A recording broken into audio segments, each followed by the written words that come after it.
జగిత్యాలలో లంచం తీసుకుంటూ ఏఈ అనిల్ కుమార్ ఏసీబీకి చిక్కాడు. పంచాయతీరాజ్ శాఖలో క్వాలిటీ కంట్రోల్ కార్యాలయంలో పనిచేస్తున్న assistant executive engineer AE Anil Kumar ACB అధికారులు రెడ్ హ్యాండ్గా పట్టుకున్నారు.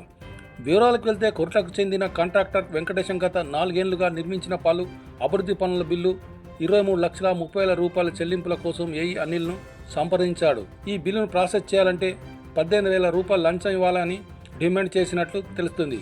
అయితే చివరికి ఇద్దరి మధ్యన 10,000 రూపాయల ఒప్పందం కుదిరింది. 3 రోజుల క్రితం వెంకటేశం మొదటగా 3,000 రూపాయలు లంచం చెల్లించాడు. మిగిలిన 7,000 రూపాయలు ఇవ్వాల్సిన సమయంలో ఏసీబీ అధికారులను ఆశ్రయించాడు.